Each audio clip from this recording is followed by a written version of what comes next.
वाणिज्यिक ऊर्जा तथा आणविक ऊर्जा। वाणिज्यिक ऊर्जा क्या होती है? वह ऊर्जा स्रोत जो बाजार में निश्चित कीमत पर उपलब्ध रहते हैं, वाणिज्यिक ऊर्जा कहलाती हैं।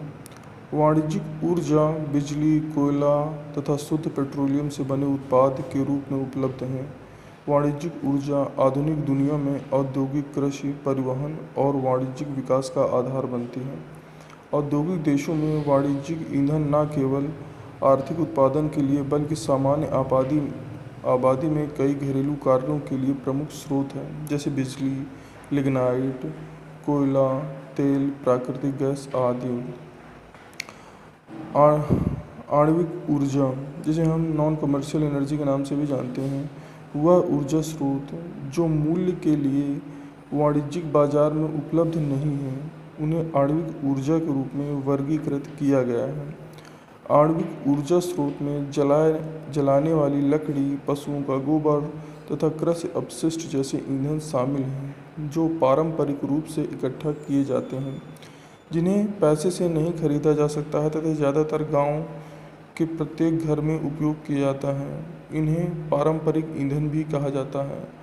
आणविक ऊर्जा को ऊर्जा के रूप में नहीं जोड़ा जाता है, जैसे कि जलने वाली लकड़ी, कृषि अपशिष्ट, पानी गर्म करने के लिए सौर ऊर्जा, बिजली उत्पादन के लिए सौर ऊर्जा, अनाज सुखाने के लिए और सौर ऊर्जा, मछली का फल परिवहन के लिए, पशु शक्ति सिंचाई के लिए पानी की व्यवस्था आदि होता है। नवीनीकरण और गैर नवीनीकरण ऊर्जा, इसको हम renewable and non renewable energy sources के रूप में जानते हैं। रिन्यूएबल एनर्जी सोर्सेस वो एनर्जी सोर्सेस होते हैं जिनको हम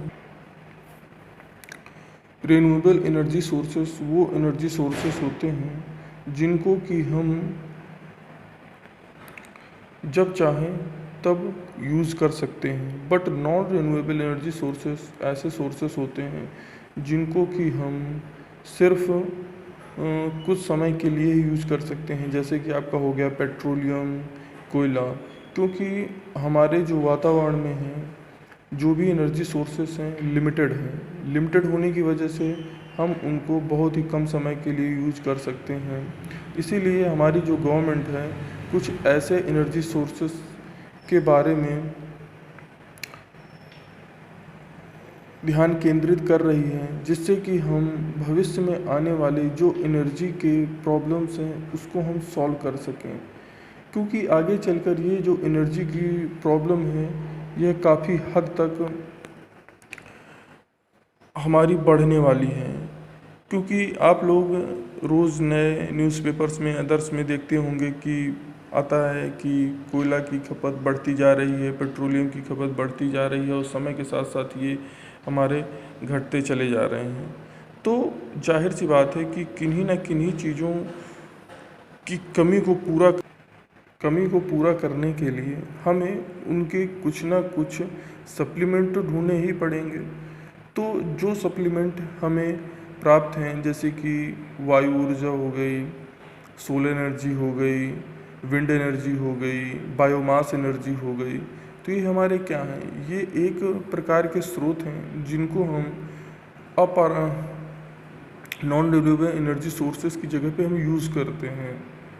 क्योंकि आगे आने वाले समय में यही हमारी आवश्यकताओं को पूरा करेंगे। तो ये था हमारा non renewable and renewable energy source के बारे में जानना।